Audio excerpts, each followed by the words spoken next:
एक शव यात्रा निकल रही है, उसमें लोग रो रहे हैं, बिलख रहे हैं। आपकी गाड़ी उसके पीछे फंस गई है, आप बस ये चाह रहे हो किसी तरह जगह मिल जाए, मैं तो आगे निकल जाऊं।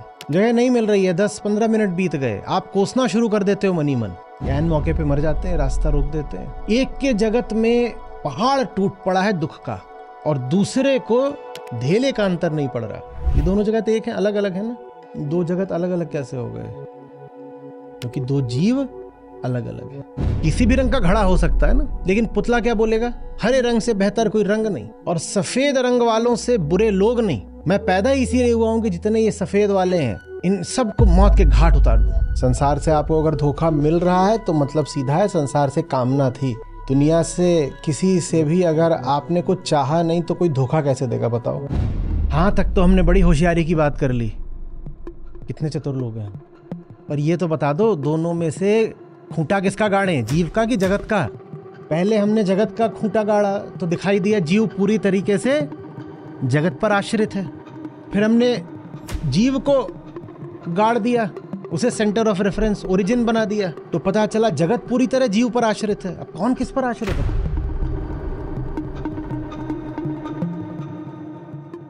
ब्रह्मता सप्तति 11वां छंद।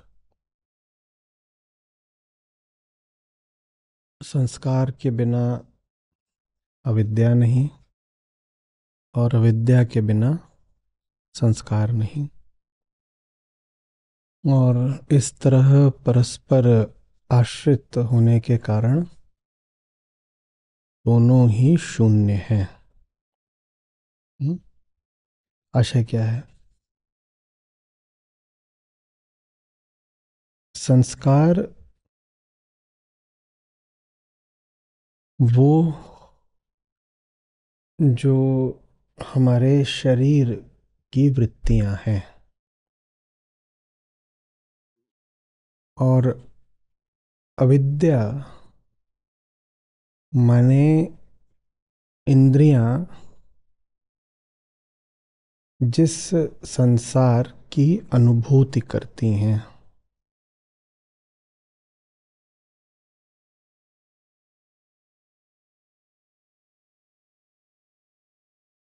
तो इस अर्थ में संस्कार माने शरीर हो गया, और अविद्या माने संसार। संस्कार माने शरीर, और अविद्या माने संसार। तो अब इसको हम दोबारा पढ़ेंगे। शरीर के बिना संसार नहीं, और संसार के बिना शरीर नहीं। एक बार फिर पढ़ेंगे। विश्व के बिना व्यक्ति नहीं, और व्यक्ति के बिना विश्व नहीं। एक बार फिर पढ़ेंगे। जीव के बिना जगत नहीं, और जगत के बिना जीव नहीं। तो इस तरह ये दोनों एक द्वैतात्मक पर निर्भरता में या परस्पर आश्रयता में गुथे हुए हैं। ठीक है? और इसी को बौद्ध दर्शन में क्या कहते हैं? समुत्पादन। समुत्पादन। दो हैं जो एक साथ उठ रहे हैं, समुत्पादित हो रहे हैं, तो द्वैत ही समुत्पादन है।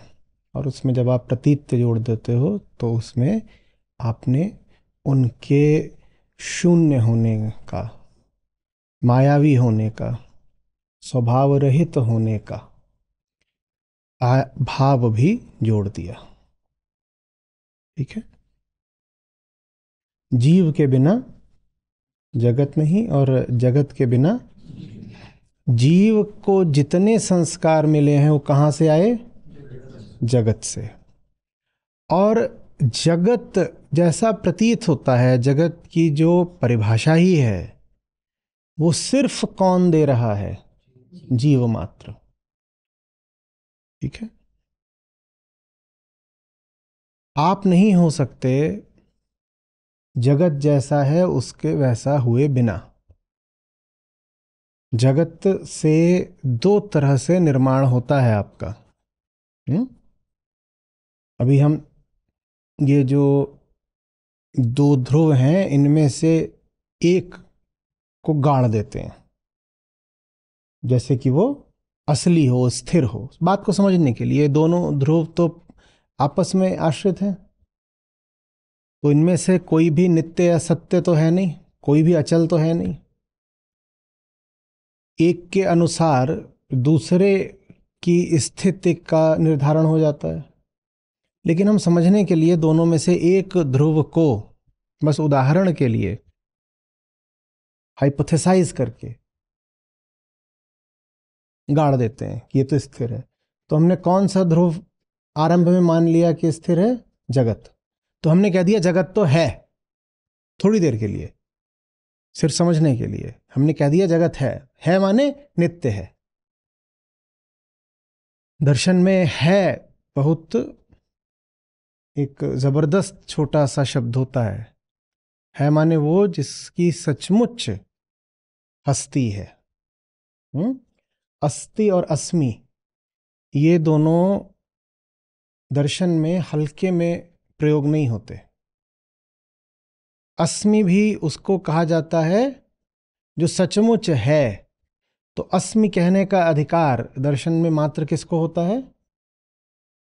आत्मा को। तो अहम ब्रह्मास्मि, ठीक है ना? आत्मा या ब्रह्म हो जाओ तभी अस्मि कह सकते हो कि मैं हूं। और अस्ति भी कहने का अधिकार सिर्फ कब है? जब माया रहित होकर के या कामना रहित होकर के जो है उसको देख पाओ। वरना तो जो कुछ देख रहे हो उसको अस्तित्व नहीं कहा जाता, उसको बस कहा जाता है प्रतीति है। बहुत तरीकों से कह देते हैं विपर्य है, भासित हो रहा है, माया है। तो अस्ति तभी कह पाओगे उधर को जब अस्मि होगा इधर को, ठीक है? इधर अगर अहंकार होगा तो उधर संसार होगा, इधर अगर अहंकार होगा तो उधर संसार होगा। और अहंकार और संसार के मध्य हमेशा कामना का रिश्ता होगा। माने अहंकार और संसार के मध्य हमेशा एक खाई होगी, ठीक है ना? और अहंकार चाह रहा होगा लगातार कि उस खाई को पाट के या पार करके जाए संसार के पास और अपनी कामना का झोला भर लाए, ठीक है? इस तरफ अगर अहंकार होगा तो उधर संसार होगा। हमने कहा ना, इधर व्यक्ति तो उधर विश्व, इधर जीव तो उधर जगत, वो वही बात है। इधर अहंकार तो उधर संसार, ठीक है? और अहंकार को अस्मि कहने का अधिकार नहीं है, ठीक है? तो इधर अहंकार है, उधर संसार है। और अहंकार और संसार हमेशा आपस में बेमेल होते हैं, विषम होते हैं। ये कभी एक नहीं हो सकते, समरस नहीं हो सकते। इधर जो होगा वो उधर नहीं होगा, और उधर जो है वो इधर नहीं है। उदाहरण के लिए अहंकार अपने आप को क्या समझता है? साहब मैं मिट्टी थोड़ी हूं, मैं तो चैतन्य हूं। तो कहता है जो इधर है वो उधर नहीं है, तो मैं चैतन्य हूं तो वो सब क्या है? वो जड़ है, ठीक है? ये विषमता हो गई। अगर इधर अहंकार है तो उधर संसार है, तो इधर अगर चेतना है तो उधर जड़ है। अहंकार की दृष्टि में वो अलग है, अलग है तभी तो कामना फलेगी फूलेगी ना। जो मैं हूं वही वो हो जाए तो कामना कहां बचेगी? फिर काहे की कामना करोगे? कामना के लिए तो एक फासला चाहिए, एक दूरी, एक खाई, एक गैप चाहिए ना। तो मैं अगर चेतन हूं तो वो जड़ है, और मैं अगर अपूर्ण हूं तो वो पूर्ण करेगा। मैं अगर अपूर्ण हूं तो वो मेरा विषय है, मैं अपूर्ण हूं तो वो मेरा विषय है। समझ में आ रही बात? ये क्या कहलाता है? ये कहलाता है अहंकार और संसार के बीच का फासला।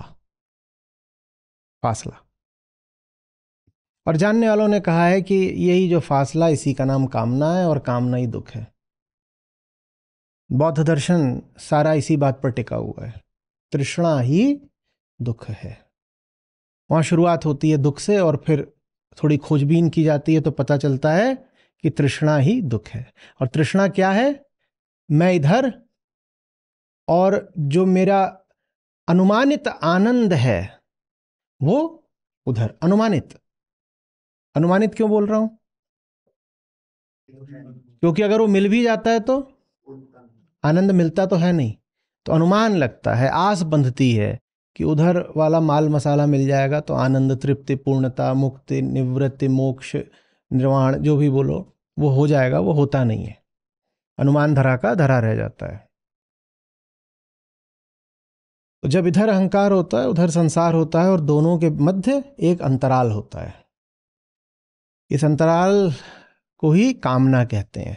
कामना चाहती है कि इधर से उधर चले जाएं और एक गठबंधन हो जाए, जिससे कि थोड़ी तृप्ति मिल जाए।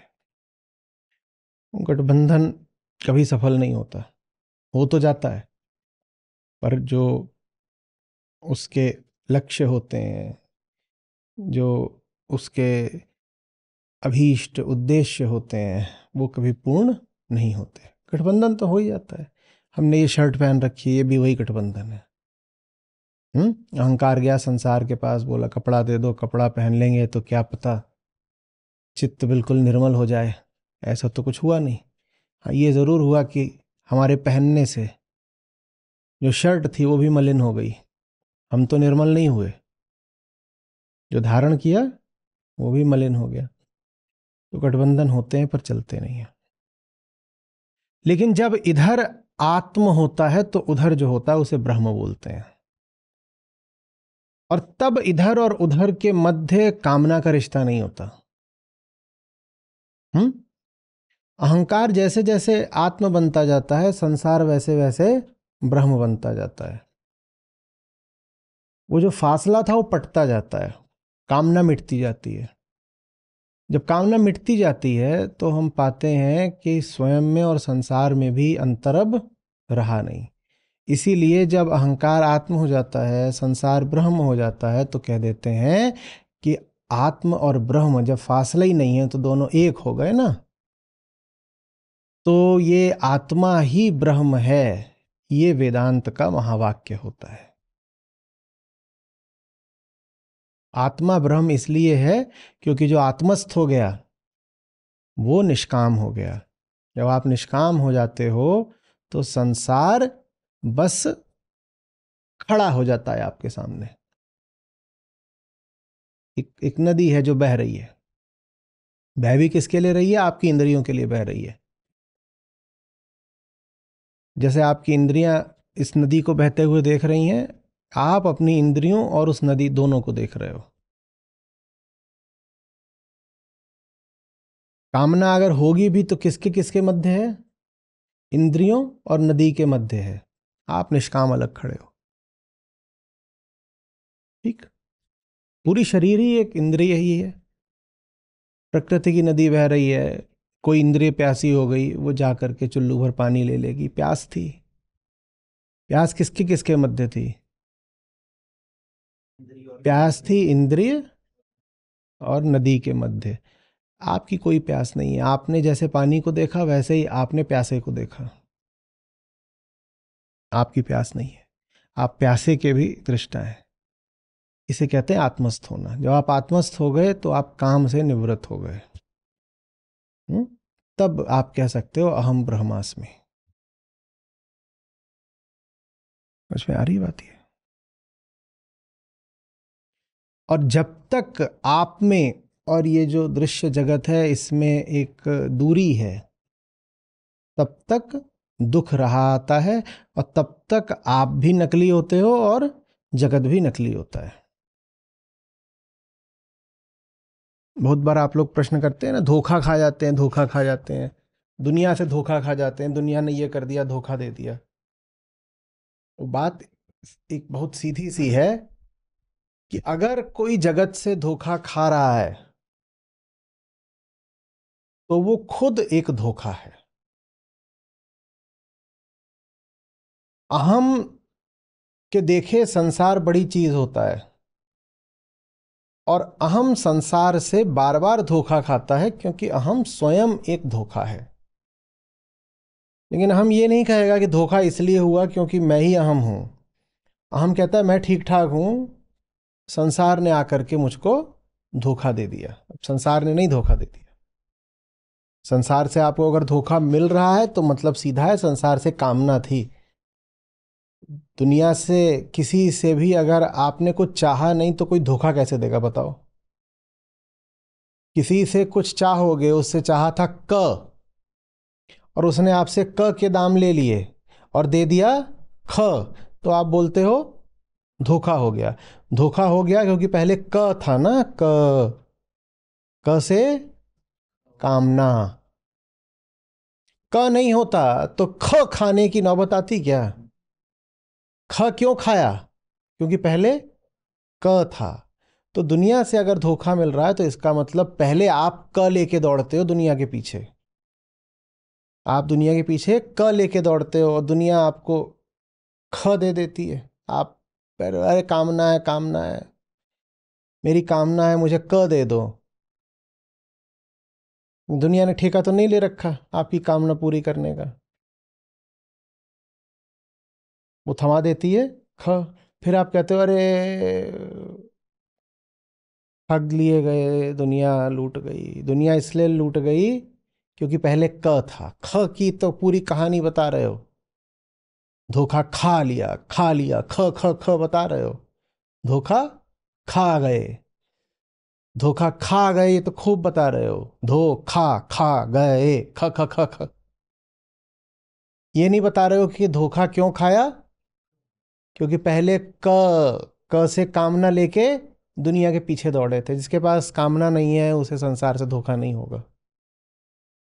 और अगर संसार से आपने धोखा खाया, चोट खाई, तो इसका मतलब है कि पहले आप संसार के पीछे भागे थे कामना लेके, और कामना लेके भागोगे ही अगर आप अहम हो, और अहम आप रहोगे ही अगर आत्मज्ञान नहीं है तो।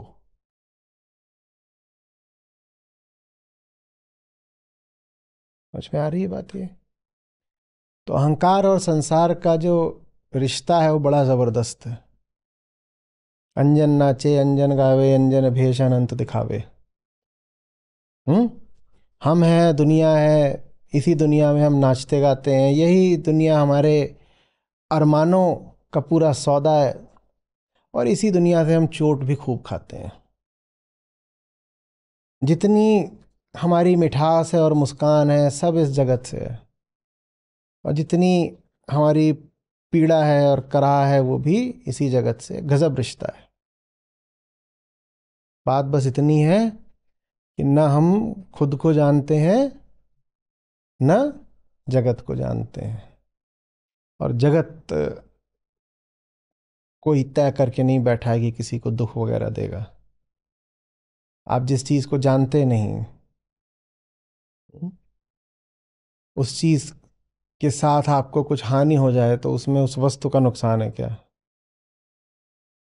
आपके सामने कोई उपकरण हो, आपको चलाना नहीं आता, आप उल्टा पुल्टा चला दें, उपकरण का नुकसान है क्या? एक साधारण सा रेजर ही है दाढ़ी बनाने का, चलाना आता नहीं है, उससे अपना नाक गाल सब काट लिया, और बोलो ये धूर्त रक्त पिपासु ब्लेड, राक्षसी डायनी, खून पी गई मेरा। उसने क्या किया है? उसने क्या किया है? मूर्ख कौन था?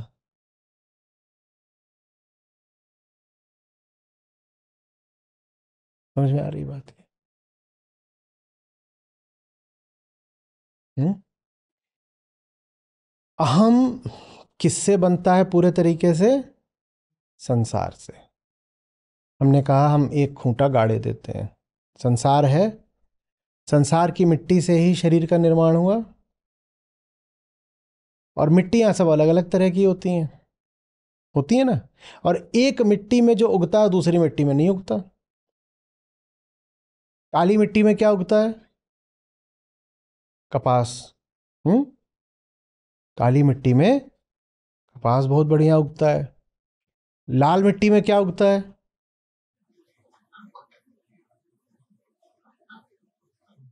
आलू, चलो आलू, आलू सब में उग जाता है। आलू ऐसी चीज है कि वो हम्म इसी तरीके से जो तराई की उपजाऊ मिट्टी है उसमें क्या होता है, सब कुछ होता है, लेकिन हम पाते हैं धान ज्यादा उगाया जाता है वहां, है ना। ये गुण है, हम सब मिट्टी है, और हर तरह की मिट्टी का सब में मिश्रण। मान लो तीन ही तरह की मिट्टियां होती हैं, ठीक है। तीन तरह की मिट्टियां हम ले लेते हैं, लाल, काली और बालुई। तीन तरह की मिट्टियां होती हैं। यही तीन तरह की मिट्टियों से सबका शरीर बनता है। और एक मिट्टी में जो उगेगा वो दूसरी मिट्टी में नहीं उगेगा, ठीक है। अब मान लो तुम्हारी मिट्टी में बालू की प्रधानता है और इनकी मिट्टी ज्यादा काली है, तो तुम में जो उगेगा माने तुमसे जो उत्पादित होगा वो अलग होगा ना, बिल्कुल। हाँ, तो लेकिन जो तुमसे होगा वो तुमसे थोड़ी होगा, वो तो तुम्हारी मिट्टी से होगा। मिट्टी माने शरीर। अब आप कहो मैंने उगाया, आपने नहीं उगाया साहब, आपकी मिट्टी ने उगाया है। मिट्टी से ही तो हुए हो। मिट्टियों के पुतले बना दो, ठीक है। मिट्टियों के हमने पुतले बना दिए। एक पुतला हमने बना दिया काली मिट्टी का, और एक पुतला हमने बना दिया बालुई मिट्टी का, रेतीली मिट्टी का, और दो पुतले खड़े कर दिए। और दोनों पुतलों को छोड़ दो तो साल भर बाद आओगे तो क्या पाओगे, उन पर कुछ कुछ उगने लगा है। मिट्टी ही तो है, मिट्टी को छोड़ दोगे तो कुछ उगेगा ही उस पर। लेकिन एक पुतले में जो उगेगा क्या वो दूसरे पुतले में उगेगा? काली मिट्टी वाले पुतले पे क्या पाओगे, क्या उगा है? कपास, चलो मान लो कपास, हाँ, कुछ उगा है उस पर, किसी तरह की हरियाली उगी है। हो सकता है कोई पक्षी आके उसे बीट कर गया हो तो उसको कुछ बीज मिल गए। जैसे भी बीज मिलेंगे उस प्रकार से आसानी से उसमें कुछ उगाएगा। या कुछ और, कुछ नन्हे कण उड़ते उड़ाते आके उस पर पड़े, उस पर कुछ उगाएगा। पेड़ों से पराग ये सब आया अपना हवा के साथ, उस पर पड़ा। और जो वो बालुई था उस पर क्या उगेगा? वो ऐसे ही रहेगा। हाँ, जैसे निर्मल का सर, कुछ नहीं। रिकॉर्ड कर लो उसका, लोग कहेंगे कौन निर्मल सर, समझ में ही नहीं आएगा। लेकिन ये जो बालू वाला है वो बोलेगा हमें पसंद नहीं है कि हम किसी तरह की हरितिमा अपने आसपास रखें, ये मेरा फैसला है। I don't like all this green shit, बोलेगा ना। और जो काली मिट्टी वाला है वो क्या बोलेगा, क्या बोलेगा परिणय बताओ? वो क्या बोलेगा?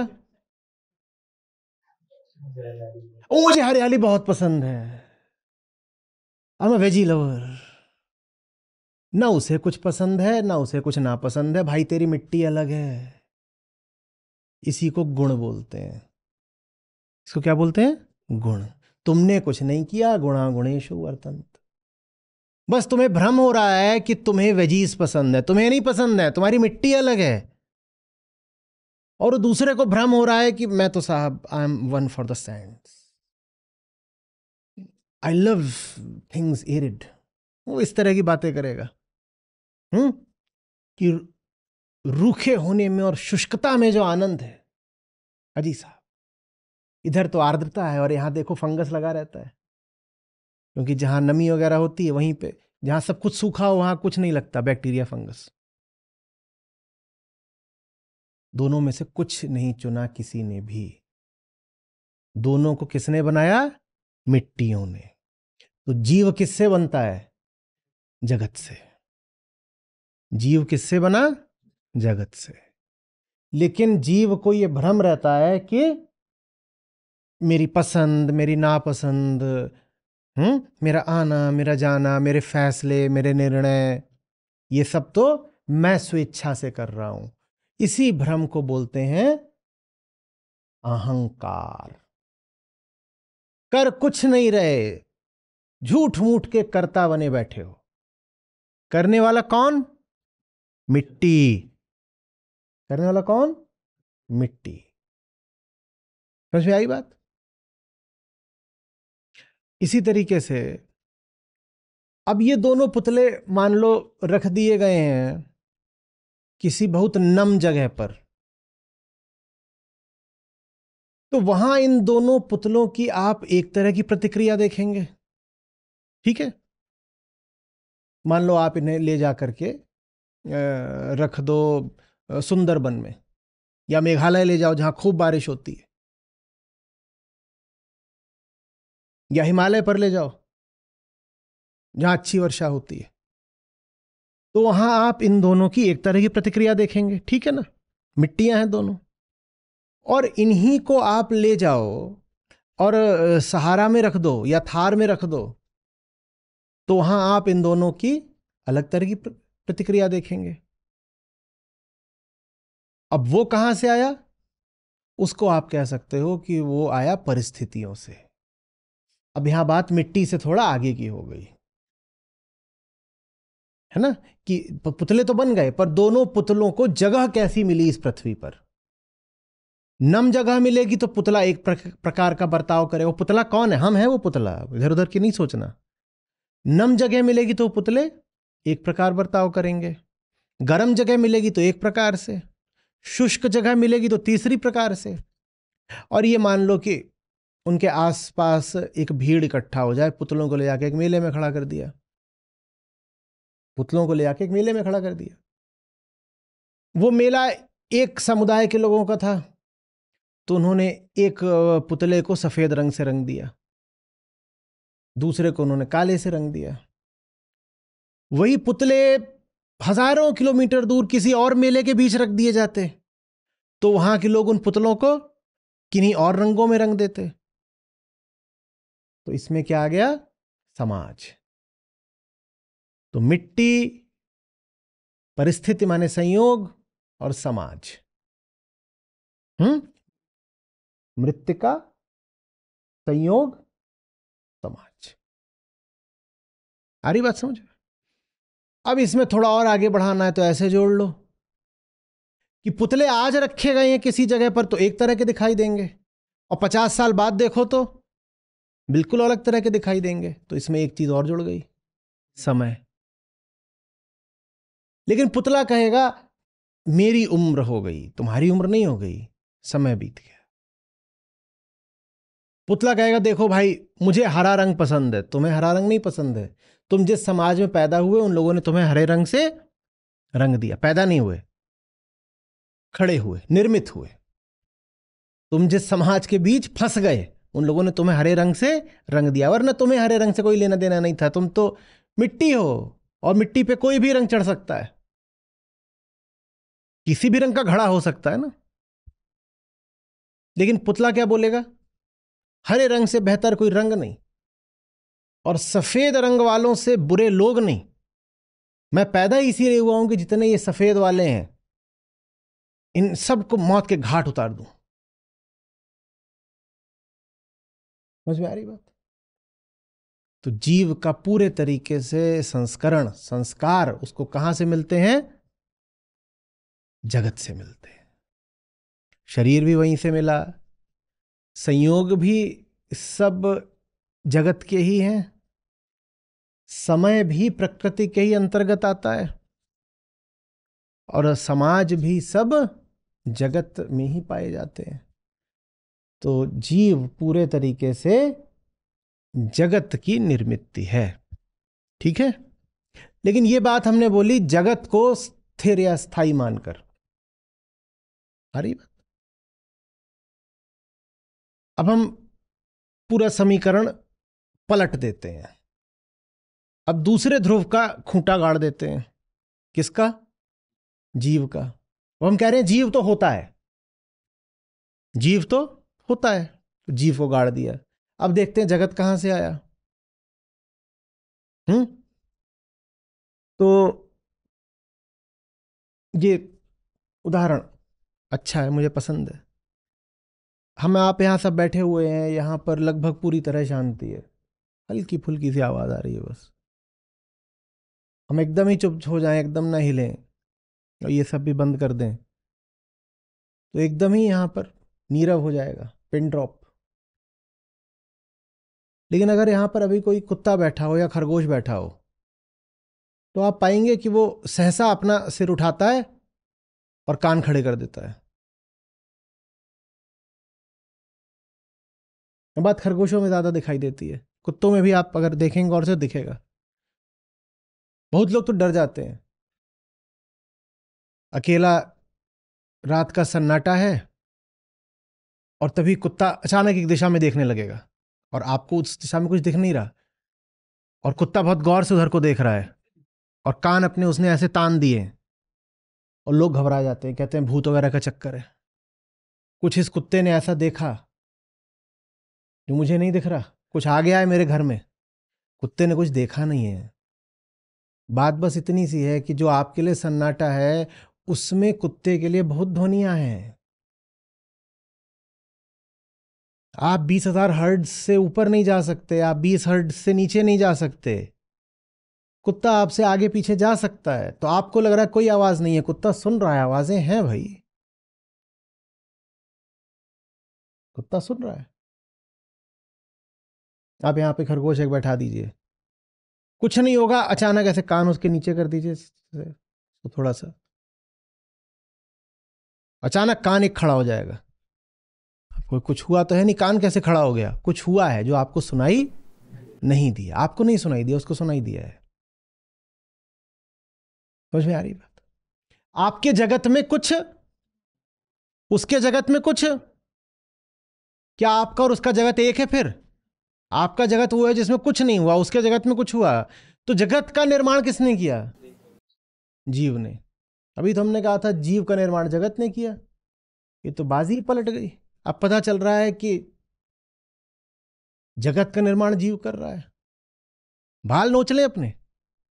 जीव जगत से आ रहा है कि जगत जीव से आ रहा है? कुछ पता नहीं चल रहा, कुछ नहीं पता चल रहा। बहुत लोगों को रंग अंधता होती है। मान लीजिए मुझे है तो मैं आप लोग ऐसे देखूंगा और कहूंगा वाह गजब समरसता छा गई है, एकदम वर्दीधारी हो गए सब, तीन ही रंगों में पूरी सभा समा गई। सबने चुन चुन के सहमति से तीन ही रंग धारण करे हैं। ये मेरा जगत है जिसमें मुझे लग रहा है कि सब वर्दीधारी बैठे हैं तीन ही रंग पहन के। आप मेरी जगह आके देखेंगे, आप कहेंगे 8 रंग हैं। 3 है कि 8 हैं? 3 है कि 8 हैं? वो जीव पे निर्भर करता है। मेरे जगत में कितने हैं? आपके जगत में कितने हैं? जगत का निर्माण किसने करा?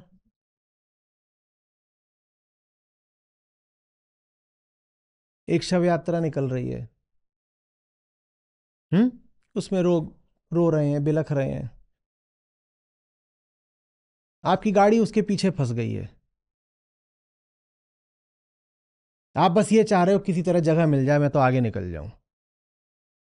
जगह नहीं मिल रही है, 10-15 मिनट बीत गए, आप कोसना शुरू कर देते हो मनी मन। ऐन मौके पे मर जाते हैं, रास्ता रोक देते हैं, ट्रैफिक जाम कर दिया।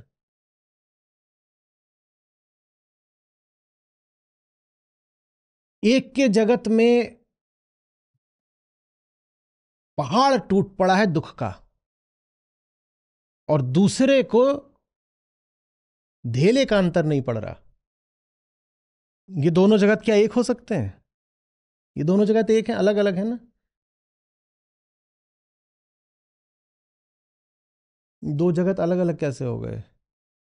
क्योंकि दो जीव अलग अलग है। आ रही बात समझ में?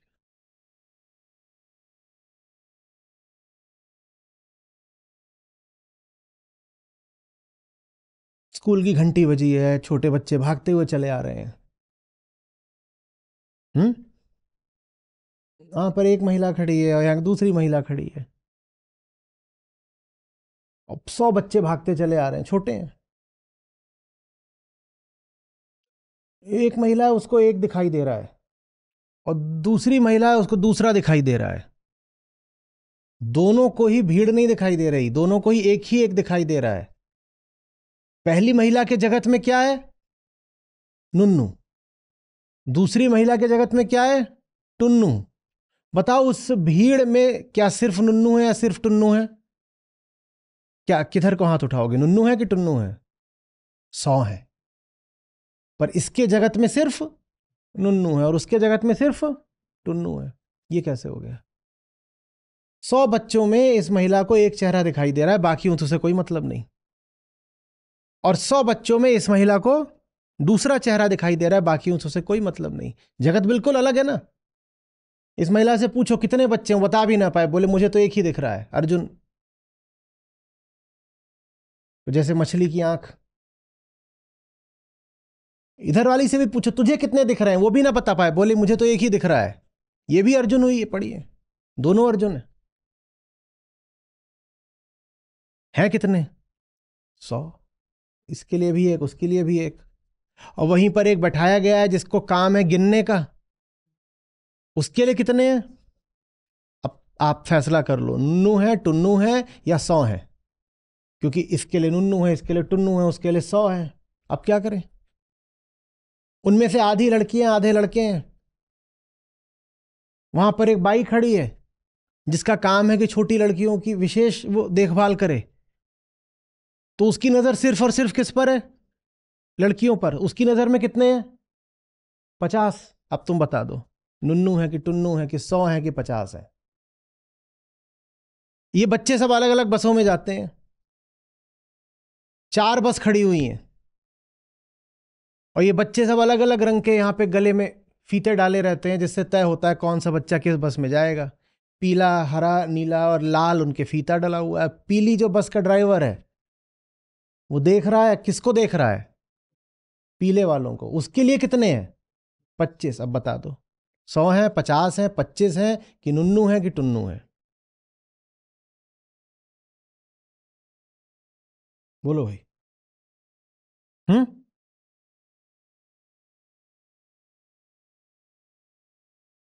और एक आया हुआ है नौजवान बेरोजगार, उसको बोला गया था कि जब स्कूल की छुट्टी हो जाएगी उसके बाद मिलना, अगर टीचर की कोई जगह खाली होगी तो देखेंगे तुम्हारे लिए। उसको बेचारे को आने में देर हो गई है, छुट्टी हो गई थी 2 बजे ही। वो पहुंचा है 2:10 पर। 2:10 पे ये फौज बाहर निकल रही है, तो वो इस फौज को काटते हुए अंदर पहुंचना चाहता है प्रिंसिपल के ऑफिस तक। उसके लिए कितने हैं? उसके लिए कितने हैं? 0। उसे इनसे किसी से कोई मतलब नहीं। उसका निशाना नौकरी पर है बस, और नौकरी वहां मिलेगी प्राचार्य के कमरे में। अब बता दो, 100 है, 50 है, 25 है, नुन्नू है कि टुन्नू है कि 0 है? सब निर्भर करता है, सब निर्भर करता है। तो इसको बौद्ध दर्शन में बोलते हैं समुदय होना। तुम जो हो तुम्हारे हिसाब से तुम्हारे जगत का उदय हो जाता है।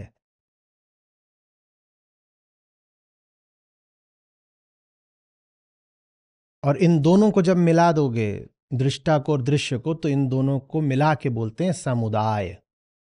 क्योंकि इन दोनों का उदय एक साथ होता है। नुन्नू की मां के लिए नुन्नू, टुन्नू की मां के लिए टुन्नू, बस ड्राइवर के लिए 25, बाई के लिए 50, और नौकरी के अभ्यर्थी के लिए 0।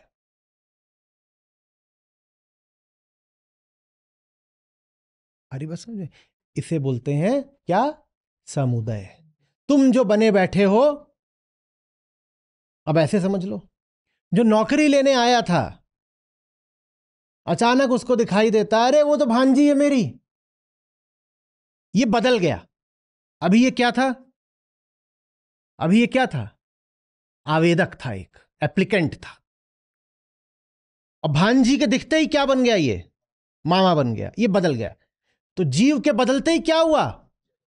0 से 1 हो गया। इधर कुछ बदला, उधर कुछ बदल गया। अभी ये क्या था? आवेदक। ये आवेदक था तो जगत इसका 0 था। इसको दिख गई, अरे वो टिंगी भगी जा रही है, उसको देखते ही इसको याद आ गया मैं कौन हूं, मैं मामा हूं। अभी आवेदक से होकर मामा हो गया, तो जीव बदल गया। जीव के बदलते ही जगत भी बदल गया, शून्य से एक हो गया तुरंत। अभी कहेगा अभी घुस जाएंगे, इतना लेट, 10 मिनट हो ही गया, तो 1 मिनट और लेट हो जाते हैं। भागेगा, टिंगी को उठाएगा, क्या रे क्या है, कौन सी बस है तेरी, हाँ ड्राइवर है, ठीक है सब बढ़िया, चल उठा के तो छोड़ाता हूँ तेरी बस में, लेके जाएगा उसको, बस में बैठाएगा, 2 मिनट और लग जाएगा, फिर भागता वो जाएगा अपना कि मेरा साक्षात्कार है। समझ आ रही? टिंगी को बस में छोड़ते ही फिर ये क्या हो गया, फिर आवेदक हो गया। फिर अब कोई नहीं दिखाई दे रहा इसको, कुछ नहीं दिखाई दे रहा, पर ये आगे बढ़ा वहां। तो प्रिंसिपल के कमरे में घुसने से पहले ही इसको एक शिक्षिका दिखाई दे गई। 5 साल पहले दोनों के बीच कैसे बनाते हैं।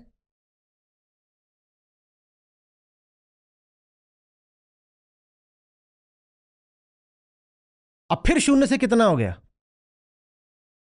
1 हो गया, क्योंकि आवेदक अब क्या बन गया, हाँ प्रेमी, भूतपूर्व प्रेमी। यार तुम एक्स, उसको संक्षेप में भूत बोलेंगे हम। कौन इतना लंबा बोले भूतपूर्व प्रेमी, हम बोलेंगे उसको भूत। तो भूत बन गया एकदम, घंटे घड़ियाल वायलिन बजने लग गए और सारी हवा रूमानी हो गई, सब बदल गया। प्रिंसिपल को भूल गया, प्रिंसिपल अभी बीच में आए तो उसको दुत्कार दे, हट पीछे, उसको देख रहा है सारे। जगत बदल गया। क्या आप देख पा रहे हो कि कैसे इसके कपड़े भी बदल गए हैं। ये टाई वगैरह लगा करके आया था, औपचारिक वेशभूषा पकड़ के कि मेरा भी साक्षात्कार है, लेकिन उसको देखते ही सब बदल चुका है। जैसे जब रंगमंच पर सेट बदलते हैं, देखा है, एक पर्दा उठता है, उस पर कुछ कलाकारी थी, दूसरा गिर जाता है, सब बदल जाता है, ऐसे सब बदल गया।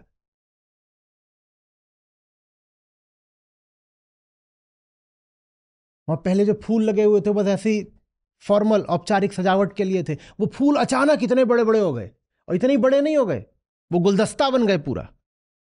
इसको इंप्रेशनिज्म बोलते हैं, कि चीज वही है लेकिन उसका अर्थ तुम्हारे लिए बदल गया। वान गॉग की पूरी कला ही इसी पे आधारित है। वो ये नहीं दिखाते थे कि चीज कैसी है, वो दिखाते थे चीज तुम्हारे लिए कैसी है। तो थोड़ी देर पहले इस व्यक्ति से पूछा जाता है कि भाई जगत कैसा है,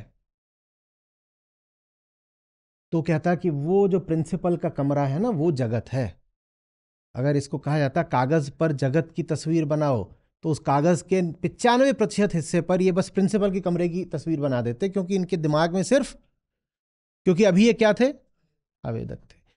पर जैसे ही वो सामने आई, तुरंत अभी कागज पे क्या बना देंगे, ये वो जो प्रिंसिपल का कमरा कोने में चला जाएगा छोटा सा होकर के, फूलों की क्यारियां बहुत बड़ी बड़ी हो जाएंगी,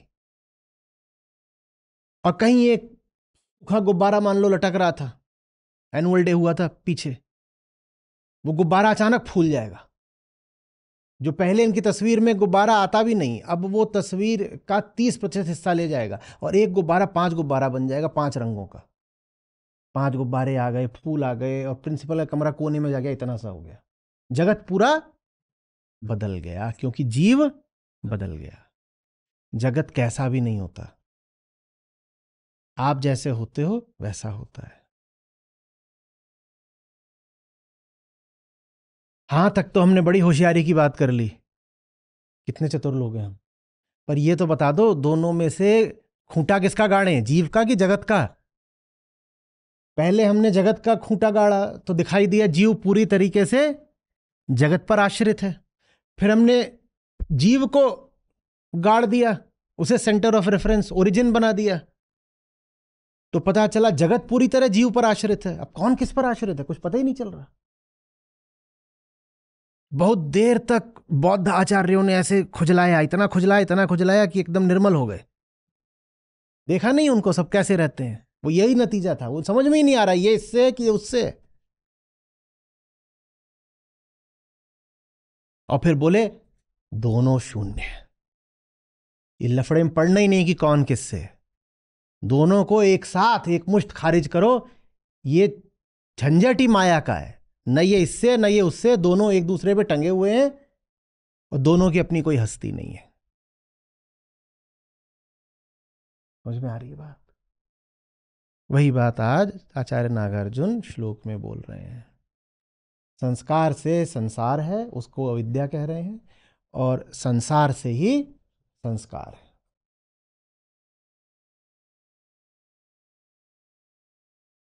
स्पष्ट हुआ है कुछ?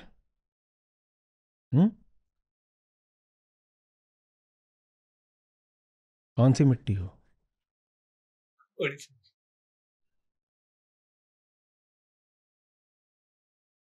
हम्म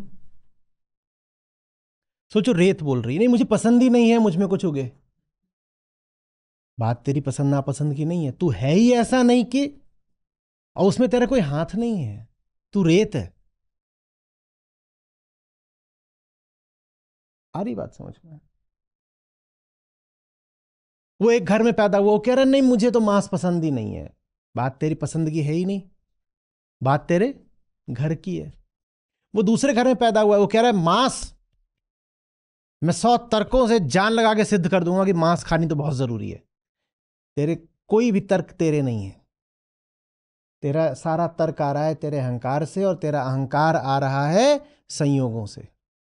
तेरे सारे तर्क बस संयोगों के गुलाम हैं, ऐसे पराधीन तर्क हैं तेरे। तू कहीं और पैदा हुआ होता, तू बिल्कुल उल्टे तर्क दे रहा होता। इतनी जान लगा करके बिल्कुल तो उल्टी बात तू अभी साबित करने में लगा होता। मैं एक मनुष्य हूं, मुझे दूसरे मनुष्य पसंद। तुझे कौन से मनुष्य पसंद है? मुझे वो मनुष्य पसंद है, मुझे थोड़े लंबे से होते हैं, वो जिनके दाढ़ी वगैरह होती है, जिनका गठीला शरीर होता है, मुझे वो वाले मनुष्य पसंद है। तुझे वो वाले मनुष्य पसंद नहीं है। बात बस ये है कि मिट्टी ने तुझे एक लिंग का बनाया है, तो तुझे उस तरह के मनुष्य पसंद हैं जो दूसरे लिंग के हैं और पुरुष कहलाते हैं। नहीं, मैं ना, मेरी पसंद है कि वो जो वो एक तरह के मनुष्य होते हैं ना, वो जो कद में थोड़े से छोटे होते हैं, और जिनका शरीर थोड़ा मुलायम होता है, और ज्यादा कलाकारी युक्त होता है, गोलाकार होता है, और जिनके दाढ़ी मूंछ नहीं होती है। मुझे वो मनुष्य पसंद है, तुम्हें पसंद नहीं है। वैसी सी बात है कि एक मिट्टी पे बीज उगेगा, दूसरी मिट्टी पे दूसरा बीज उगेगा। हम्म राजस्थान में धान उगेगा, राजस्थान माने थार, थार में या कच्छ में धान उगेगा, उसको खड़ा पानी चाहिए। इसी तरीके से बहुत मुश्किल है कि पुरुष को पुरुष से ही दैहिक आकर्षण हो जाए, बहुत मुश्किल है। पुरुष को पुरुष से दैहिक आकर्षण होने की उतनी ही संभावना है जितनी संभावना है कच्छ में धान की खड़ी फसल देखने की। होने को हो सकता है, मुश्किल है।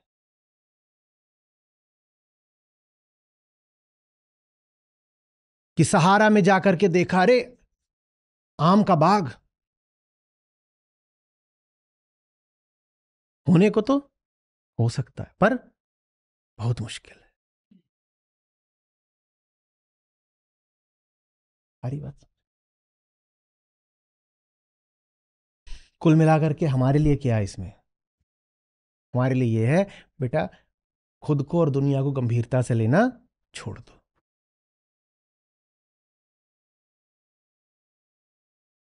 हम्म तो करें क्या? यही करो कि वो सब कारण खोजो जो तुमको स्वयं को और संसार को गंभीरता से लेने को मजबूर करते हैं।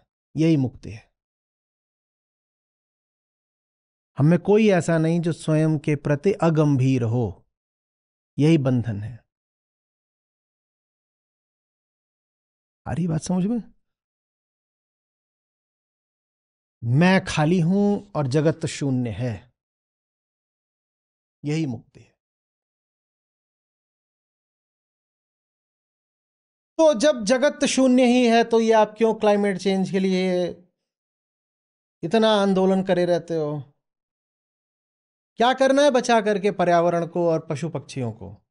सब शून्य ही है। जब सब शून्य है तो कुछ काय को बचाएं? वो जो बाहर वाला है वो तभी शून्य है जब इधर भीतर वाला भी शून्य है। और अगर अभी भीतर वाला शून्य नहीं हुआ तो बाहर वाला शून्य नहीं है।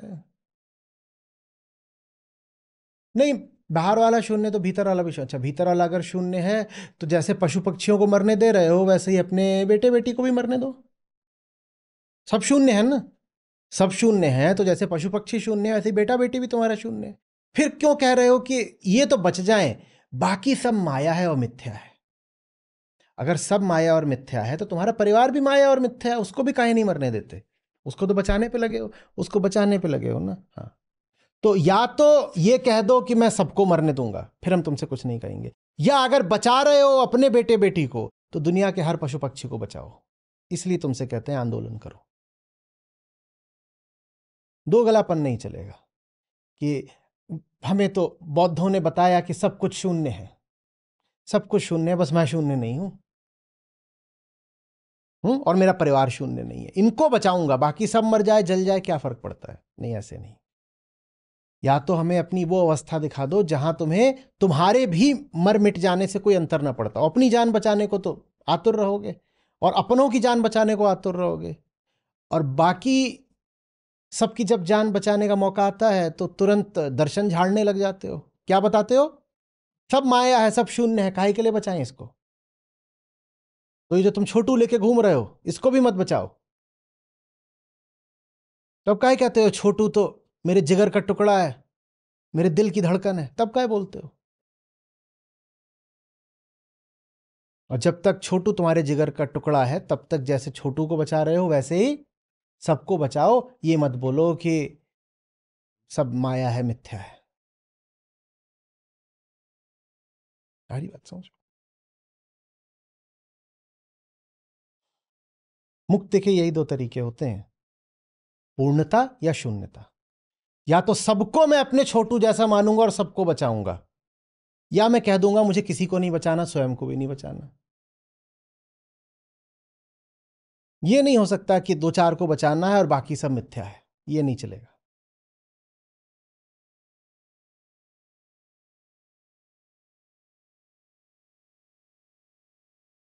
सारी बात समझ में। ये टोकरी मुझे यहां चाहिए, बहुत आकर्षक टोकरी है, ये हमेशा यहीं रखा करो, है ना? अच्छी टोकरी। ये देखो, ये है मेरे पास। ऐसी बहुत सारी विविध वस्तु भंडार है मेरी टोकरी। बताइए इसको देख करके क्या है ये?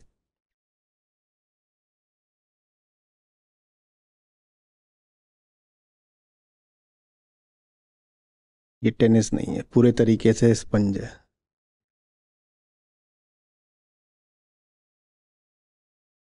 हम्म।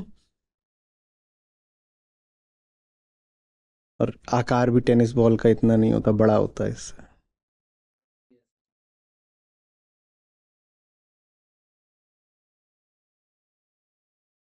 कोई अगर बोले हरी चीज है,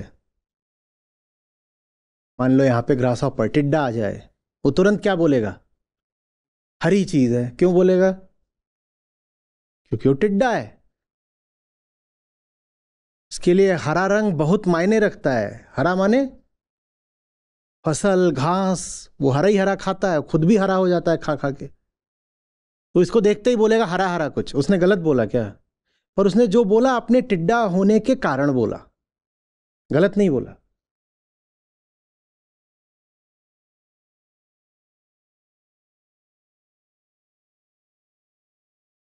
मुलायम चीज। मैं पहलवान हूं भाई, मेरा काम ही यही है, इधर मसलो उधर दबाओ, घूंसे मारो। तो मैं तो इसको देखते कह रहा हूं, इसको मसल सकता हूं क्या? मुलायम चीज है। टिड्डा बोलेगा मुलायम चीज है? मुलायम चीज है क्या? मैंने गलत बोला? सही बोला, पर सीमित बोला। समझ में आ रही बात है? चींटी आई, उसने बोला ये ना ऐसी चीज है जिसमें ऐसे ये खंदक बनी हुई है, ग्रूव। क्योंकि चींटी का शायद ऐसा है कि इस पे चले तो फिसल उसल जाए, बड़ा ही है,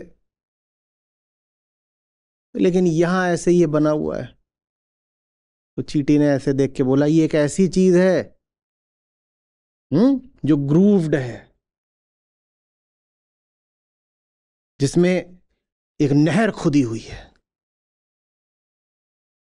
उसने क्या गलत बोला? पर उसने जो बोला चींटी होने के नाते बोला। ये जगत है, कोई नहीं कह सकता कि ये क्या है।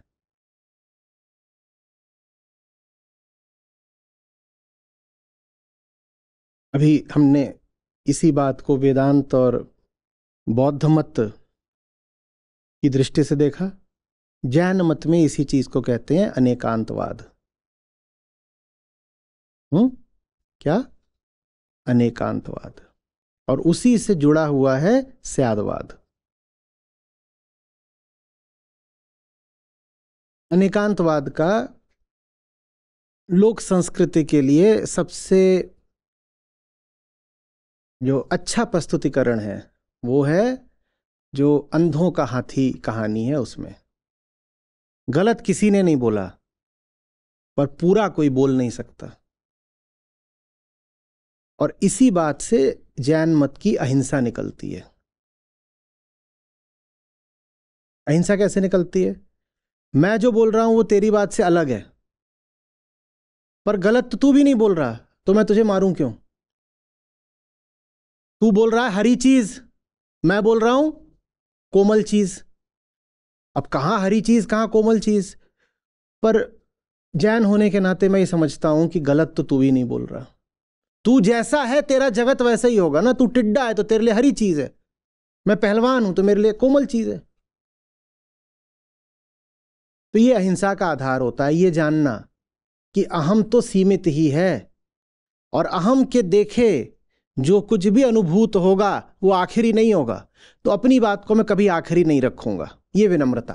अपनी बात को कभी मैं आखिरी बात नहीं मान सकता, क्योंकि जो कुछ देखा है मैंने वो अपनी दृष्टि से देखा, और मेरी दृष्टि मेरे अहम की दृष्टि है, माने छोटी सीमित दृष्टि है। तो किसी दूसरे पे कैसे चढ़ बैठूं कि मैं ही ठीक बोल रहा हूं और तू गलत बोल रहा है? हिंसा करने के लिए पहले ये भाव या आत्मविश्वास होना चाहिए ना कि मैं सत्य हूं, तू असत्य है, मैं तुझे मारूंगा। अहम कभी सत्य हो नहीं सकता, तो मैं कैसे स्वयं को सत्य कह दूं और कैसे तुझे असत्य कह दूं? आंशिक तथ्य मैं बयान कर रहा हूं और आंशिक तथ्य तू भी बयान कर रहा है, यह अहिंसा है। हम्म।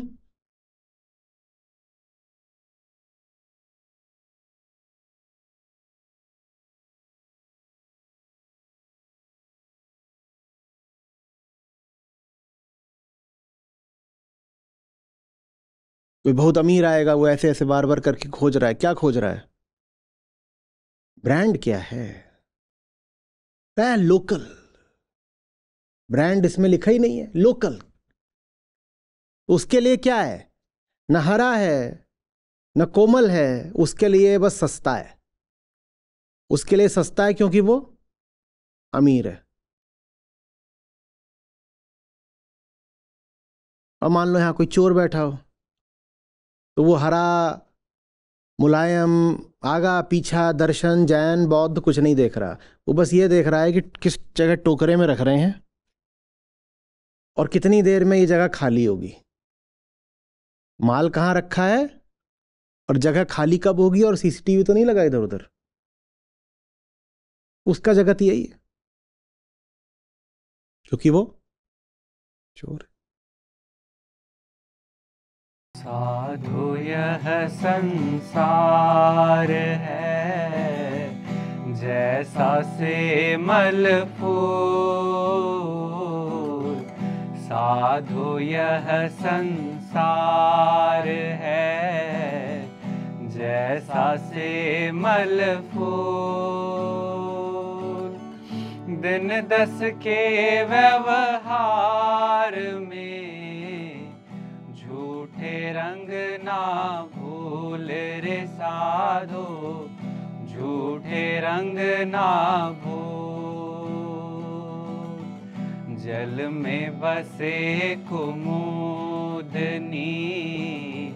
चंदा बसे आकाश, जल में बसे कुमुदनी, चंदा बसे आकाश। जैसी जिसकी भावना, सोता ही के पास रे साधो, सोता ही के पास। अपना तो कोई नहीं, देखा ठोक बजाए, अपना तो कोई नहीं, देखा ठोक बजाए। अपना अपना क्या करे, मोह भरम लपटाए रे साधो, मोह भरम लपटाए।